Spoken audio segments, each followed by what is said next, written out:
Two attorneys, including those mentioned above, and a political consultant helped implement a plan to submit fraudulent slates of presidential electors to obstruct the certification proceeding, and petitioner and a co-conspirator attorney directed that effort. You read it quickly. I believe that's private. Joshua, what do you make of that concession? Does that mean, it just sounds like, oh, he's granting that this stuff isn't covered by immunity. Therefore, at least some of this stuff can go forward in court. But I think I'm wrong about that. But that's what it sounded like to me, this non-lawyer.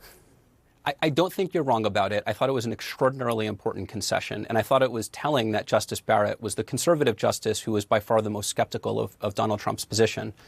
I think those concessions open up a really significant question, right?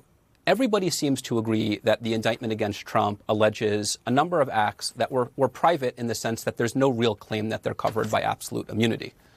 And Justice Barrett floated this compromise, if you want to call it that, at the argument, where she said, well, look, what if you just drop all of the stuff that's official or that may be official? Could you just go to trial with the acts that everybody agrees are private? And, that seems to be a way of potentially getting around some of the big issues here.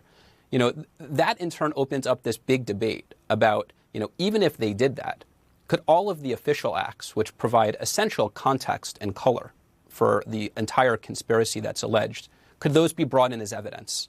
And the Justice Department said yes, and Trump said no. If the Supreme Court wants to think about a quick path for this case to move forward, and one that avoids some of the really thorny questions about what acts are official and what acts aren't, it could potentially remand for consideration, at least, of an expedited trial focused on the private acts. Although I think it would really need to give some guidance there about whether the non-private acts can still be heard by the jury as evidence, even if they can't be a separate basis from liability.